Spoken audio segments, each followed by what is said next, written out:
पता चलेगा, अभी उसे पता परिणाम में। इसलिए ज्ञान ब्रह्मबोध प्राप्त करना बहुत कठिन, क्योंकि बिना निष्काम हुए आप आगे नहीं बढ़ सकते। तो बहुत सरल उपाय है, चाहे जो हो, जहां हो, जैसे भी हो, आप सबसे श्रेष्ठ भगवान के प्रिय बन जाएंगे और आपको इसमें इस तरह की कोई विशेष कष्टमयी साधना भी नहीं करनी पड़े। श्रीमद् भागवत में कहते हैं, अहो बत स्वपचतो गरीयान यज्जिह्वाग्रे वर्तते नाम तुभ्यम। ध्यान दीजिए, ते पुस्तपस्ते जुहुः शश्नुरार्या ब्रह्मानुचूर्णाम गृह्णन्ति ये ते। जिसके जिह्वा में राधा राधा राधा, श्री हरि राधा, राधा कृष्ण, राधा वल्लभ, राधे श्याम, या जो राम कृष्ण हरि शिव नाम जो तुम्हारे गुरुजी ने दिया हो, या जो तुम्हें प्रिय लगे, मन से नहीं कह रहे, यज्जिह्वाग्रे वर्तते नाम तुभ्यम, जिसकी जीव के अग्रभाग में ऐसा स्वभाव बन गया है, चल रहा है, नाम जप करे। बोले अहो बत स्वपच तो गरीयान, यद्यपि वो स्वपच है फिर भी गरीयान वो सबसे श्रेष्ठ है। हरिराम व्यास जी ने कहा कि वेदास जी की चरण धूल के सामने करोड़ों ब्राह्मण नहीं, क्योंकि उनकी जिह्वा पे निरंतर हरि का नाम बिना। इसीलिए यहाँ ब्रजवासी सब ब्रह्मा से भी परम पवित्र और श्रेष्ठ माने गए। व्यास मिठाई विप्र की तामे लगे आग, वृंदावन की स्वपच की जूठन खाइए मांग। ये बड़े मस्त है ब्रजवासी। प्रातः काल एक बार मंगला करके श्री जी की जा रहे थे, तो एक माई हिलिया में कूड़ा करकट मस्ती बिहारी जी के पद गाए, जपे जा राधा राधा नाम, बसे जा श्री वृंदावन धाम, मिलेंगे कुंज बिहारी ओढ़ के कांवर। हिलिया कूड़ा के लिए रोका और कुछ बेट चरणों में प्रणाम। ये है हमारे वृंदावन है, जिनकी जिह्वा में बिहारी बिहारीन जी का जस बसा हुआ है। परम पावन श्रीधाम वृंदावन की परिचर्या मिले तो व्यास मिठाई विप्र की तामे लगे आग, वृंदावन के स्वपच की जूठन खाइए मांग, क्योंकि ये हरि प्रेम प्रदान। किसी की सामर्थ्य नहीं कि संतों के माथे पे हाथ रख। एक ब्रजवासी का छोरा छोटा सा हो, उसके पैर चलो, कोई भी हो ऐसे लबा के जा बाबा, और उसको जब प्रणाम किया ना मेरा लाडली जी कृपा हृदय निहाल हो गए। ये आशीर्वाद कौन दे सकते? देखो बरसाली के गोसाई पे चरण छुओ, सीधे लाडली जी से हाथ करके बात करते हैं। लाडली जी, आपको विश्वास नहीं, अगर विश्वास कर लो तो लाडली जी उनके कर कमल से सेवित है, वो जो कह रहे हैं वही लाडली जी करेंगी। भोरी सरकार है, पर हमें मनिलता मन की होने के कारण इन सब भावों पर विश्वास नहीं रहता। कह रहे कोई भी तपस्वी उसकी समानता नहीं कर सकता। जिसकी जिह्वा के अग्रभाग पर है, उसने सारी तपस्याएं कर ली, सारे तीर्थ स्नान कर लिए, भागने की जरूरत नहीं, राधा राधा बोलो, सारे तीर्थ स्नानों का फल तुम्हें उसी क्षण मिल जाएगा। तुम्हारी जिह्वा के अग्रभाग पर श्री हरि का नाम, प्रियाजू का नाम। सारे वेदों का अध्ययन कर लिया, उसे कुछ अध्ययन करने की जरूरत नहीं है। जो बड़ी बड़ी तपस्याओं से, तीर्थयाटन से, वेदाध्ययन से, यज्ञ आदि से गति मिलना दुर्लभ है, वो तुम्हें नाम से प्राप्त। कौन हो, कहाँ हो, कैसे हो, कोई प्रश्न नहीं। जैसे हो, जिस परिस्थिति में, जिस विषय में फंसे हो, वहीं से तुम्हें नाम उठा के महात्मा बना देगा, तुम्हें धनवान बना देगा, यशस्वी बना देगा, तुम हम तेज से संपन्न हो जाओगे। नाम का तेज, भगवान नाम का तेज है, प्रताप है भगवान नाम का। एक बार नाम आप बसा के तो देखो हृदय में, जोर से आलाप लोगे नाम का, प्रकृति का परिवर्तन हो जाए। अरे स्वामी का नाम है, सुमिर पवन सुत पावन नामू अपने बस करी राखे, जपहि नाम जन आरत भारी, मिटहि कुसंकट होय सुखारी। इदम ही पुंसस् तपसः श्रुतस्य वा सृष्टस्य सूक्तस्य च बुद्धिदत्तयोः, अविच्युतोऽर्थः कविभिर् निरूपितो यदुत्तम श्लोक गुणानुवर्णनम। बड़े बड़े वेदनिष्ठ ब्रह्म ऋषियों ने निश्चय किया है कि भगवान के नाम का निरंतर जप गुण कीर्तन, इससे बड़ा कोई तप नहीं, कोई वेदाध्ययन नहीं, कोई यज्ञ नहीं, कोई ज्ञान या कोई दान इससे बढ़कर के नहीं है। बस प्रभु के नाम में तुम्हारी प्रीति हो जाए। कलिम सभाजयन्त्यार्या गुणज्ञाः सारभागिनः, यत्र संकीर्तने नैव सर्वा स्वार्थो भी लप्यते, न हृतः परमो लाभो देहि नाम भ्राम्यतामिहि, यतो विंदेत परमाम शांतिम नश्यति संस्कृति। ये कलिकाल किसी को बख्शेगा नहीं, अगर नाम जप नहीं तो बुद्धि को भ्रष्ट कर देगा। इसका प्रभाव है कपट, चतुरता, बेईमानी और पापाचरण में रति, इसका प्रभाव है। कली इन दोषों से संपन्न है, हर एक इसका महान गुण है। जिसकी जिह्वा पे प्रभु का नाम होगा, इसके कोई भी दोष उसका स्पर्श नहीं कर सकते।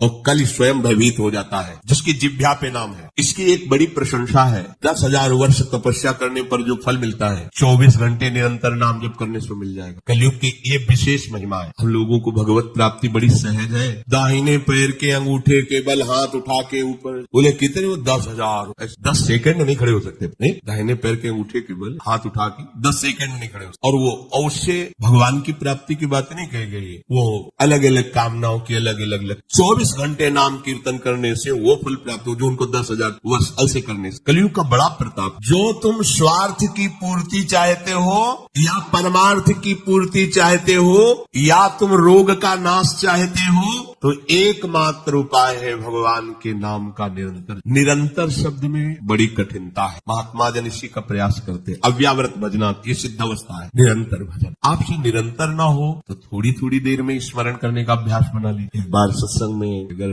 5 मिनट में एक बार राधा बोल दो, हर 5 मिनट में एक बार राधा बोलना है। राधा 5 मिनट फुर्सत करो, चिंतन या कार्य जो कर, पर 6वां मिनट न लगने पावे फिर बात राधा। एक दिन आप देखना निरंतर नाम चलने लगे। इससे विषयों के प्रति जो आसक्ति है वो एक बार तो बढ़ेगी। होम्योपैथिक दवा जैसे रोग एक बार उभरेगा, आपको लगे वो बढ़ती नहीं, अंदर छुपी हुई निकलती। ध्यान से सुनोगे तो प्रश्न खत्म हो जाएंगे। अपने लोगों के प्रश्न रहते हैं, जब भजन में बैठते हैं तो बड़ा मन चंचल होता है, बड़ी गंदी बातें आती है, ये वो। हम भी कह रहे हैं जब आप नाम जपना शुरू करोगे तो पहले आपको जलन होगी, आपके अंदर ये विकार दिखाई देंगे, पर ये आते नहीं है, ये जाते हैं। धीरे धीरे इनका शमन हो जाए। और जब कभी आपको ऐसा लगे कि अब नाम जपने में हमारा एकाग्रमन नहीं हो रहा, तो बहुत सुंदर उपाय है ताली बजाकर नाम कीर्तन। अपने को विजय प्राप्त करना है मन पर और विषय भोगाभ्यास। और ये ऐसा नहीं कि ये नाचना गाना ये सब, ऐसा नहीं, इससे भगवान की प्राप्ति हो जाए। जितने बड़े बड़े महान भक्त हुए सब नृत्य करते थे। मीरा जी रात रात भर नृत्य करती गिरधर के साथ। नरसिंह मेहता की करताल, 4 भक्त साथ है करताल लेकर नाच गोविंद रीझ जाते। जहां कहीं 4 भक्त मिलकर कीर्तन करते होते हैं, नृत्य करते होते, उन्हीं के बीच में गोविंद भी नाचते होते। हमारी अभी दृष्टि मायाकृति इसलिए हम देख नहीं पा रहे हैं। प्रहलादस्तालधारी तरल गतितया चोद्धवा कांस्यधारी वीणाधारी सुरसिंह स्वर कुशलतया राग करता अर्जुनो भूत इंद्रो वादीन मृदंगम जय जय सुकराहा कीर्तने ते कुमारा यत्रागे भाववक्ता सरस रचनया व्यास पुत्रो बभूव। एक बार इन बड़े भक्तों का मिलन हुआ। श्री प्रहलाद जी, उद्धव जी, नारद जी, सनक सनंदन जी, सुखदेव जी आदि। अब इतने बड़े महापुरुष एकत्रित हुए तो भगवान को बुलाया जाए। प्रगट बोले एक ही उपाय है, मद भक्ता यत्र गायंती तत्प्रतिष्ठाम नारदा। नारद जी ने कहा भगवान वहीं आ जाते। तो श्री प्रहलाद जी ने ताल देना पड़ा। ये भगवान को बहुत प्रिय है। अगर आपको कोई संगीत नहीं आता तो भगवान का प्रिय संगीत है ये। राधा राधा राधा राधा राधा। ना किसी की जरूरत है और ना किसी के सहयोग की। लेकिन भाई ढोलक हारमोनिया अगर नहीं बजा लेते, कोई राग ले, हम कह रहे कोई राग ले, राधा राधा राधा राधा ताल की, ये हमारा ताल बज रहा है। ये बहुत बहुत ही काम की बात है। आप मान लीजिए आपको मन लगाने के लिए बहुत बढ़िया उपाय और भगवत प्रसन्नता का बहुत बढ़िया उपाय है। जहां आपका मन न लगे शुरू आप देखना मन लग जाएगा। उद्धव जी ने मंजीरा उठाया। अब मंजीरा सब कोई न बजा पाए तो ऐसे ही उसको राधा राधा राधा जय जय राधा वल्लभ से हरिवंश राधा वल्लभ से वो आ जाएगा बजाना। हम ये देख रहे हैं कि प्रभु समस्त कलाओं से युक्त है और आप उनका गुणगान करो तो सीख जाएंगे। इतनी बड़ी बच्ची है, स्कूल ही नहीं गई, पूरी चतुरासी जी कंठस्थ सुधा निधि। आश्चर्य है, सुधा निधि के श्लोक बोलने में व्याकरण पढ़े हुए भी लड़खड़ा जाएंगे। ककहरा नहीं पढ़े, गई नहीं स्कूल। ये सर्वाश्चर्य में सकल विद्या विदित रहस्य श्री हरिवंश हित। हमारी स्वामिनी सकल विद्या विदित है, आश्रय निर्मल हृदय ने लिया वाणी प्रकाश। श्री चतुरासी जी कंठ। हम तो आश्चर्य, पर सर्वाश्चर्य में स्वामिनी जो, इसलिए क्या नहीं आपको ज्ञान हो जाएगा। आपको क्या पता नहीं चल जाएगा। जब प्रभु को पता चल गया तो सब उन्हीं में समाये हुए सब ज्ञान आ जाएंगे। श्री उद्धव जी ने मंजीरा उठाया और नारद जी का प्रसिद्ध वाद्य यंत्र तो वीणा जी है ही, और अर्जुन जी राग आलापने लगे। इंद्र ने मृदंग बजाना शुरू किया। सनक सनंदन बीच बीच में जय हो। ये कोई हंसी मजाक नहीं, जैसे कीर्तन में आप लोग बोलते हैं जय हो जय हो जय हो, आप बोलते ना, ये साधारण बात नहीं है। भगवान बहुत प्रसन्न होते इससे। बोले ये सनक सनंदन सनातन सनत कुमार बीच में नाम कीर्तन में जय ध्वनि बोलने लगे, जय हो जय हो। और सुखदेव जी भाव भंगियां प्रकट करने लगे। जो ही एक कीर्तन और नृत्य हुआ तो बीच में देखा प्रभु प्रकाश। तासा मावीर भूत छोरी स्मयमान मुखान पीताम्बर धरासर भी साक्षान मत। और वो भी कोई खड़े नहीं हुए, वो भी तो नटवर नागर है, सकल कलाओं में प्रवीण। तो प्रभु नृत्य कर रहे हैं, भक्त जन आसपास मृदंग में। कैसा आनंद! ये जो आनंद आपको आता है, तो आनंद कौन है जानते हो? श्री कृष्ण। सच्चिदानंद रूपाय, उनका रूप क्या है? आनंद। आपके हृदय में उमगल, सबके हृदय में भगवान आ रहे हैं। प्रभु बोले हमारा अनुभव नहीं हो रहा, मलिन यंत्र है, यही करते रहो। थोड़ा आनंद आया ना, अब पूरा आनंद आ जाएगा। और जिस दिन पूरा आनंद आया, उस दिन से फिर तुम्हें कोई घसीट नहीं पाएगा। माया का जो आकर्षण है। भगवद आदि पुरुषस्य नारायणस्य नामोच्चारण मात्रे निर्धूत कलिर्भवति। जो प्रभु श्री हरि का नाम उच्चारण मात्र करता रहता है, कोई भी कलयुग का दोष उसके अंदर। कलयुग बड़ा सूक्ष्म विषय है। देखो, गर्भ में ही जिनको भगवान का साक्षात्कार हो गया था, वो परीक्षित महाराज। देखा कि एक जो शूद्रवत आचरण करने वाला पैर से मार रहा है, दंडों से मार रहा है, बीच बीच में लात। ये ध्यान रखो, किसी को भी पैर से, क्षम्य श्री भगवान है, कभी ऐसा दंड विधान किसी के लिए हो जैसा, पर ऐसे सहज में किसी को अपने पैर न लगे। अपने लोगों का परमार्थ है ना, कोई अगर लेटा हुआ है तो उसे नांगने की जरूरत नहीं, घूम के भले चले जाओ, उससे प्रार्थना करो कि आप पैर हट। ये ऐसे किसी को नांगना, किसी के पैर मारना, ये सब गंदे आचरणों में आता है। भक्तों के द्वारा ऐसा नहीं होता। हमें तो आश्चर्य हुआ, पूज्य श्री चंद्रशेखर बाबा के एक जो अंग सेवी थे, उन्होंने बताया कि बाबा का श्री चरण एक बार हमारी पादुका को छू गए, तो बाबा पादुका को ऐसे। हम कहा, अरे बाबा हम मर गए, ये क्या हमारी पादुका? बोले तुम थोड़ी हो, तुम तो हरि के शरणागत वैष्णव हो गए। अब वैष्णव की पादुका पूज्य होती है, उसमें पैर कैसे? बाबा के उसी से है, और बाबा उनकी पादुका को, यह है भाव, वैष्णव भाव, ये भगवत भाव। हम गुरु हैं, चेले का तो ऐसा नहीं, पूज्य हो गया, वो भगवान का दास हो गया। हम तो पोस्टमैन है, हमें जो मिला वो इधर दे दिया, लेकिन वो वही है, उसको उसी भाव से देखे कि भगवान का निज जन, भगवान का भक्त है। लात से मार रहा था, डंडों से मार रहा था, रुक जा, हमारे राज्य में कोई हमारे ऐसे धर्मयुक्त पशुओं को दंड दे और मेरा भय न हो, ऐसा कौन पैदा हो गया? नजदीक गए तो जब देखा कलयुग ने कि ये तो प्रचंड काल रूप है, भगवत भक्ति से संपन्न था, तुरंत उसने आग उतारी चरणों, महाराज रक्षा कीजिए, और मुझे भगवान ने ही सेवा दी, अब मेरा समय आ गया, अब मैं राज्य करूंगा। तेरा कलयुग, जी हाँ। देखो उसका परिचय कहां से हुआ?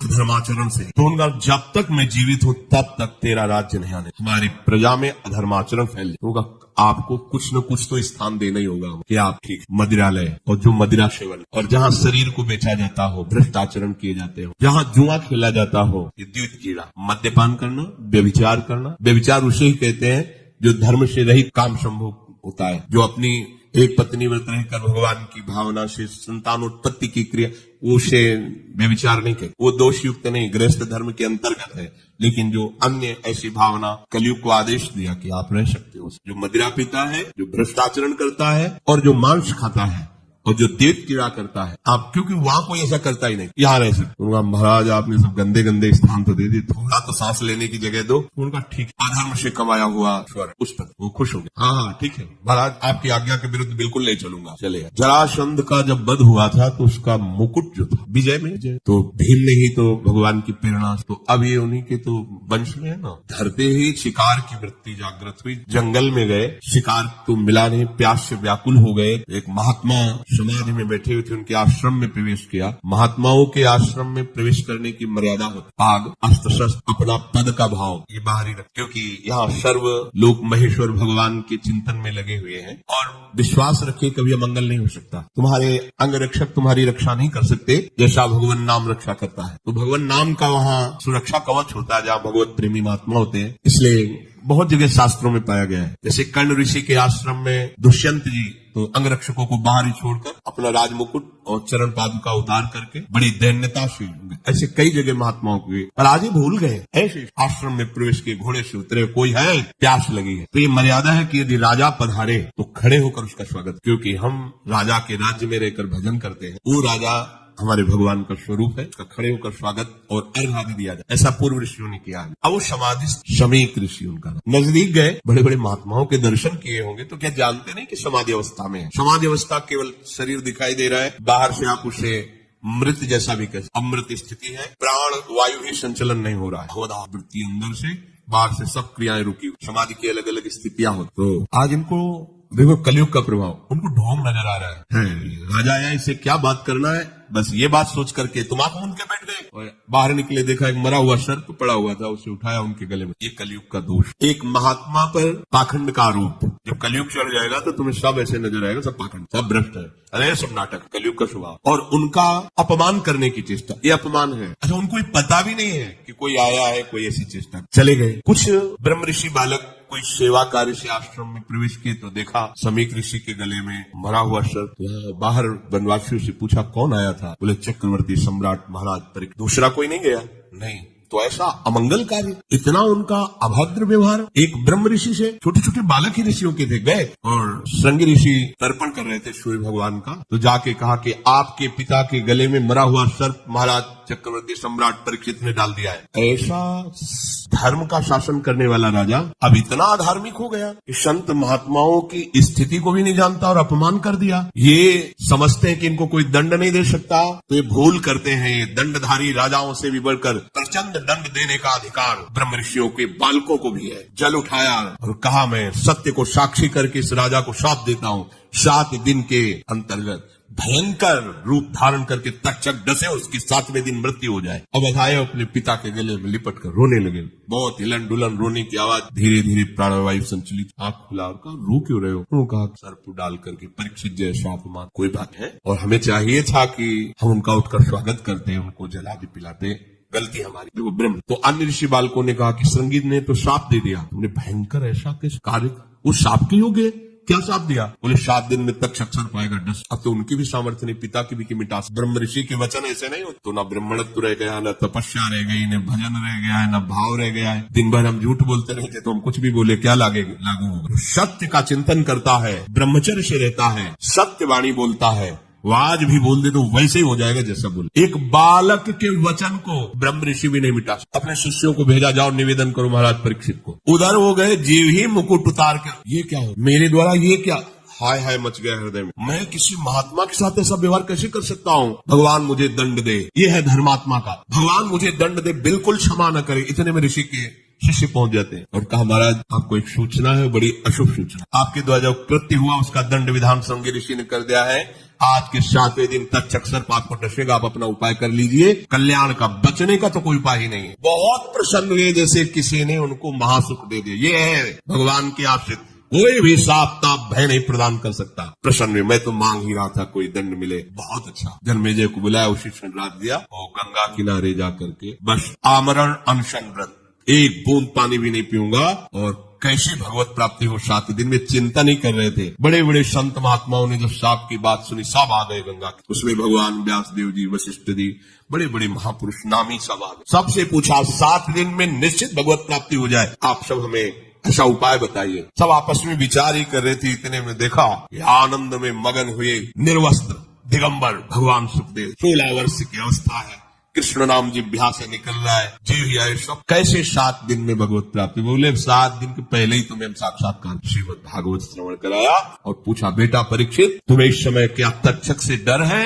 उनका नहीं भगवान, आपने मुझे ऐसी स्थिति प्रदान कर दी कि एक तक्षक क्या करोड़ों महाकाल का रूप धारण करके भी आवे, मुझे कोई डर नहीं, क्योंकि मैं ऐसी स्थिति को प्राप्त हो गया हूं, मृत्यु मुझे छूने से उठे। और इतने बड़े महापुरुष को भी कलयुग ने ठग लिया था, पर भगवान का आश्रय था ना। तो कह रहे हैं कि कलयुग का बिल्कुल भी प्रभाव उसके ऊपर नहीं पड़ेगा जो नाम जप करता रहेगा। बच्चों, इसीलिए हम आपसे बार बार लगभग 2-4 दिन में सत्संग में प्रार्थना करते कि शराब मत पियो, बुद्धि भ्रष्ट कर देगा, कलयुग का स्थान है, ये वो कार्य करा देगा। इसी जीवन में तुम जीने लायक नहीं रहोगे। पराई बहन बेटियों के साथ व्यभिचार की प्रवृत्ति बिल्कुल मन में मत रखो, कलयुग का स्थान तुम्हें नष्ट कर देगा, दुर्गति हो जाएगी। ये जुआ खेलना, मटका और शेयर बाजार आदि के जुआ, ये सब जुआ के अंतर्गत आते हैं। बचिए, घर बैठे इतने लगा देंगे, इतने आ जाएंगे, और जब उतने सब चले जाएंगे तब बेईमानी सुहाएगी, गंदे आचरण सुहाएंगे, चिंता में बैठ जाओगे, कोई भजन साधन नहीं बनेगा।